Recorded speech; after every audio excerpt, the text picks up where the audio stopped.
my family. Hello class 3. Yes അപ്പോൾ ദാ നമ്മൾ അടിപൊളിയായിട്ട് നമ്മൾ പലഹാര കൊതിയന്മാർ എന്നുള്ള ആ ഒരു ചാപ്റ്ററൊക്കെ സെറ്റായിട്ട് പഠിച്ചു കഴിഞ്ഞിട്ടുണ്ട് അല്ലേ. അപ്പോൾ ആ ഒരു ചാപ്റ്ററിൽ നിന്നും നിങ്ങൾക്ക് വരാൻ ചാൻസ് ഉള്ള ഒരു പ്രധാന ചോദ്യമാണ് പാചകക്കുറിപ്പ് തയ്യാറാക്കാം എന്നുള്ളത്. ഓക്കെ, അപ്പോൾ ഒരു ചെറിയൊരു നമുക്ക് ഇഷ്ടമുള്ള ഏതെങ്കിലും ഒരു പലഹാരമോ ഏതെങ്കിലും ഒരു ഭക്ഷണ സാധനത്തിനെ പറ്റിയിട്ട് അല്ലെങ്കിൽ ആ ഒരു വിഭവത്തിനെ പറ്റിയിട്ട് ഒരു കുഞ്ഞു പാചകക്കുറിപ്പ് തയ്യാറാക്കാനായിട്ട് എൻ്റെ കുട്ടികൾക്ക് ചോദ്യം വരാൻ ചാൻസ് ഉള്ളതാണ്. സോ അത് എന്തായാലും അറിഞ്ഞിരിക്കണം. ഓക്കെ, അപ്പോൾ നമ്മൾ ഈ ഒരു കുട്ടി വീഡിയോയിലൂടെ മിസ്സിന് ഇഷ്ടമുള്ള ഒരു പലഹാരം എങ്ങനെയാണ് ഉണ്ടാക്കുക എന്നുള്ളതിൻ്റെ പാചകക്കുറിപ്പാണ് നിങ്ങൾക്ക് പറഞ്ഞു തരാൻ പോകുന്നത്. Okay, yes. അപ്പോൾ ഈ ഒരു കുട്ടി വീഡിയോ കംപ്ലീറ്റ് ആയിട്ട് കാണുക. അതുപോലെ തന്നെ നിങ്ങളുടെ ഫ്രണ്ട്സിനൊക്കെ മാക്സിമം ഷെയർ ചെയ്ത് കൊടുക്കുക. ഉറപ്പായിട്ട് നമ്മുടെ വീഡിയോ എന്ത് ചെയ്യണം, ലൈക്കും കൂടെ ചെയ്യണം കേട്ടോ.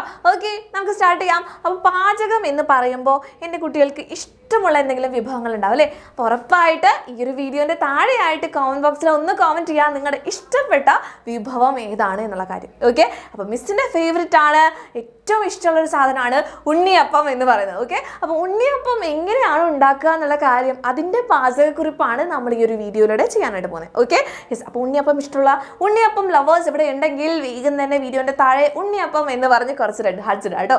ഓക്കെ, നോക്കിക്കേ, പാചകക്കുറിപ്പ് തയ്യാറാക്കാം. ഉണ്ണിയപ്പത്തിനെ പറ്റിയിട്ടാണ് നമ്മൾ പാചകക്കുറിപ്പ് തയ്യാറാക്കാൻ പോകുന്നത്.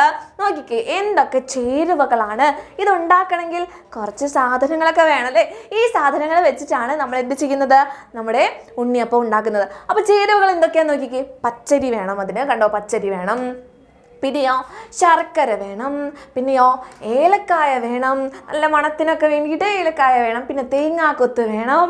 പിന്നെ നല്ല നെയ്യ് വേണം, ചെറുപഴം വേണം. ഓക്കെ, അപ്പം നെയ്യ് വേണം എന്ന് നിർബന്ധമൊന്നുമില്ല. നമുക്ക് വെളിച്ചെണ്ണയിലും ഉണ്ടാക്കുന്ന ആളുകളുണ്ട്, മുഴുവനായിട്ട് നെയ്യിൽ ചെയ്യാതെ വെളിച്ചെണ്ണയിലും ഉണ്ടാക്കുന്ന ആൾക്കാരുണ്ട്. Okay, yes. ഇനി നമുക്ക് എന്ത് വേണം, തയ്യാറാക്കുന്ന വിധം എന്ന് ഹെഡിങ് കൊടുക്കുക.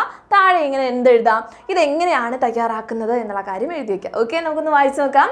പച്ചരി നന്നായി അരയ്ക്കുക, അതിലേക്ക് ശർക്കര ഉരുക്കിയത് ആവശ്യത്തിന് ചേർക്കുക.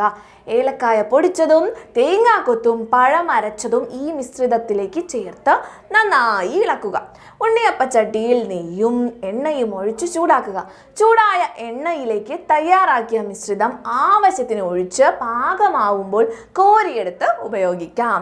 ഇത്ര സിമ്പിളായിട്ടാണ് നമ്മൾ എഴുതിയിട്ടുള്ളത്. Okay, yes. അപ്പോൾ ഉണ്ണിയപ്പം ഉണ്ടാക്കുന്നത് എങ്ങനെയാണെന്നുള്ള കാര്യം കണ്ടോ. ഇങ്ങനെ ഇതൊക്കെ കൂടെ മിക്സ് ചെയ്തിട്ട് അതിനുശേഷം അവസാനം നെയ്യിലേക്ക് ഇങ്ങനെ ഉണ്ണിയപ്പച്ചട്ടി ഉണ്ട്, നിങ്ങൾക്കൊക്കെ അറിയായിരിക്കും അല്ലേ.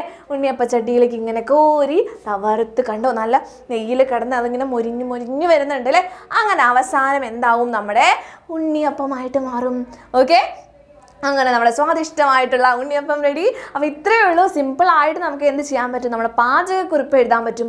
പാചകക്കുറിപ്പ് എഴുതുമ്പോൾ എന്ത് വിഭവത്തിനെ പറ്റിയിട്ടാണ് എഴുതുന്നത് എന്നുള്ളത് കറക്റ്റായിട്ട് തലക്കെട്ട് കൊടുക്കുക.